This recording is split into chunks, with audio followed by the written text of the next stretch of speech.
Today I'm going to be telling you how school bullying affects people. Have you ever been bullied in school before?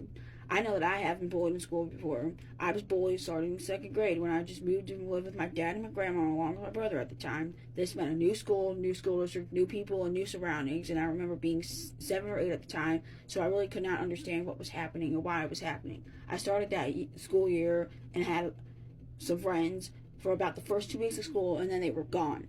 I remember being heartbroken and crying myself to sleep for a while. I continued going to school with getting weird looks, and then the name calling started.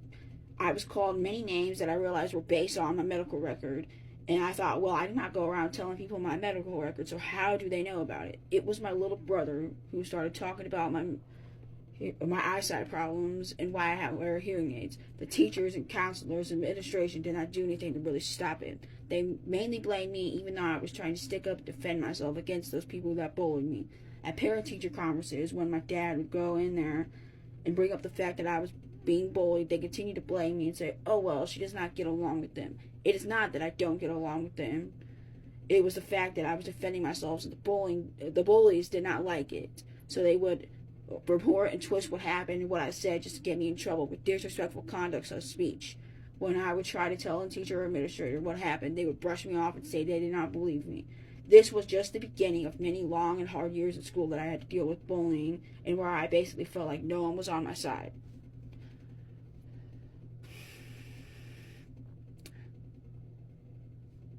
This is how it all started. You see, when I was born, I was a premature baby with a ton of problems, including being born with half blind and hard of hearing.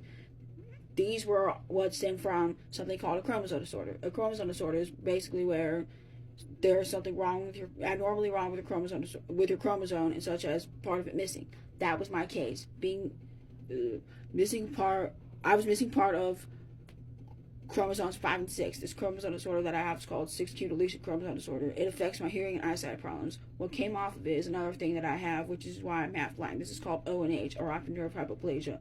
Optic nerve hypoplasia is where your optic nerve is not fully developed, so your brain cannot send signals or messages for you to be able to see out of your eye.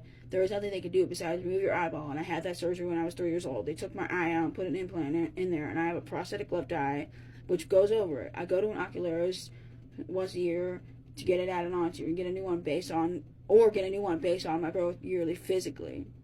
An oculist is a person that uses the machine to make a prosthetic eye, and they hand paint the pupil and things like little veins on your eye to make it look real like the other eye you have. Look for part 2.